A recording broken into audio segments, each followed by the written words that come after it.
আসসালামু আলাইকুম এভরিওয়ান। তো অবশেষে আমি আবার প্রবাসে চলে এলাম দোকানে কাম করব, বিকজ আমার কাছে 1 টাকাও নাই। তো মোবাইল কিনবো, আমার কাছে বেশি একটা টাকা নাই। তো কিছু টাকা মানে 1 মাস কাম করবো, কাম টাম করে মানে কিছু টাকা রুজি করে একটা মানে দামি চাই মোবাইল নেবো, তার জন্য আইসি প্রবাসে। তো আপনারা জানেনই আমার কাহিনী, আমার হিস্টোরি আপনারা বুঝতেই পারছেন আমি কিসের জন্য প্রবাসে আইলাম। তো আপনারা কমেন্টে বলেন যে আমার ভিডিওর কোয়ালিটি খারাপ, তার জন্যই আমি আর কি প্রবাসে আইছি।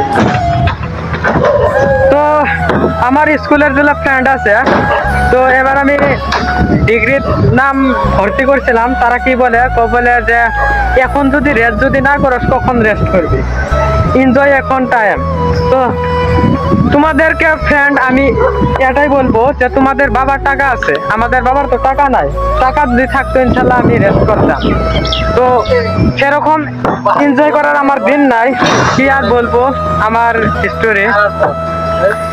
তো দেখেন এই বিল্ডিং এর ছাদের কাম করব।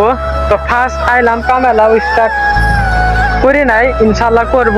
তো আপনারা দেখতেই পারবেন। আর আমাকে বলে যে ইনস্টার বেকার তুই খাটনি করতেছস গাদার মতো, ইনস্টার টাকা নাই দিয়ে মানুষ আমাকে এরকম ভাবে মানে বলে।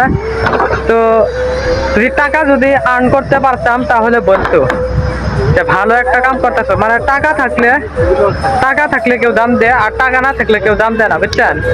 দেখেন এখন কি আর বলবো। তো আপনারা আমার ইউটিউব চ্যানেলে নতুন